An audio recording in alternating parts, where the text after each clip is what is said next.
আসসালামু আলাইকুম রহমতুল্লাহি ওয়া বারাকাতুহু।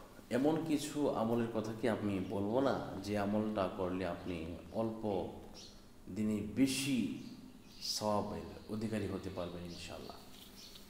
তো এটা এমন একটি বিষয়, এটা কিন্তু আমরা অল্প টাকায় বেশি সওয়াব, মানে অল্প টাকায় বেশি লাভবান হতে চাই, কিন্তু অল্প আমলেও যে বেশি সওয়াব অর্জন করা যায় এটা কিন্তু আমরা জানি না বা বুঝি না। এজন্য আমাদেরকে এই বিষয়টা খেয়াল রাখতে হবে, লক্ষ্য রাখতে হবে, যেন অল্প আমলে অল্প টাকায় যেন সবচেয়ে বেশি আমরা এটা অর্জন করতে পারি ইনশাআল্লাহ। তো এই জন্য প্রথমে আমরা যে কাজটা করব, অবশ্যই বিসমিল্লাহ সহ সূরা ইখলাস 3 বার পাঠ করব। সূরা ইখলাস হচ্ছে যে কুল হুয়াল্লাহু আহাদ আল্লাহুস সামাদ লাম ইয়ালিদ ওয়া লাম ইউলাদ ওয়া লাম ইয়াকুল লাহু কুফুয়ান আহাদ, এই সূরাটা পাঠ করা। আল্লাহ রাসূল সাল্লাল্লাহু আলাইহি ওয়াসাল্লাম বলেছেন, এই সূরা যদি কেউ একবার পাঠ করে তাহলে 10 পারা কোরআনুল কারীম খতম করলে যে সওয়াব হয়, এই সওয়াবটা আপনার আমল নামার মধ্যে, আমার আমল নামার মধ্যে দেওয়া হয়। সুবহানাল্লাহ। আর যদি কেউ এটা মানে 2 বার পাঠ করে 20 পারা পড়ার সওয়াব, 3 বার পাঠ করলে গোটা কোরআন শরীফ, পুরা কোরআন শরীফ পড়লে যে সওয়াব হয়, আল্লাহ পাক রব্বুল আলামিন সেই সওয়াবটা আপনার আমলের মধ্যে দান করে দেন। এরপরে আপনি অল্প আমলের যে সওয়াবটা আপনি পাবেন তা হচ্ছে, যদি আপনি এভাবে এই দোয়াটা পড়েন।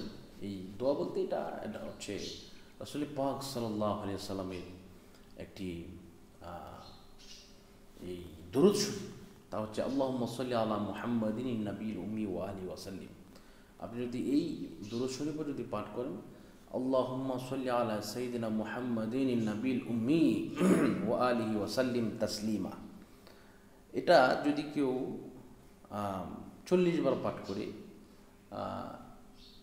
কিতাবের মধ্যে রয়েছে, কেউ যদি 40 বার পাঠ করে তাহলে তার 40 বছরের যাবতীয় গুনাহ খাতা মাফ করে দেন, এবং নবীজি পাক সাল্লাল্লাহু আলাইহি ওয়াসাল্লামের উপরে এটা আপনার ওয়াজিব হয়ে যায়। সুবহানাল্লাহ, সুবহানাল্লাহ।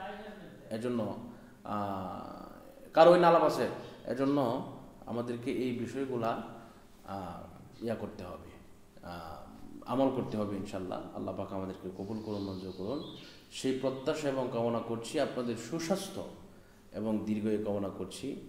আপনাদের সকলকে ধন্যবাদ জানাচ্ছি। আপনারা যারা আমার চ্যানেলকে এখনও সাবস্ক্রাইব করেন নাই, সাবস্ক্রাইব করে দিন, আর যারা করেছেন প্রত্যেককে ধন্যবাদ জানাচ্ছি।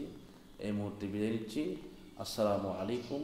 ও আরেকটি ব্যাপার, যে কোনো বিষয়ে যদি আপনাদের পরামর্শ লাগে ইনশাল্লাহ বলবেন, এই নাম্বারে যোগাযোগ করবেন 01643063744। বিদায় নিচ্ছি। আসসালামু আলাইকুম ওয়া রাহমাতুল্লাহি ওয়া বারাকাতুহু।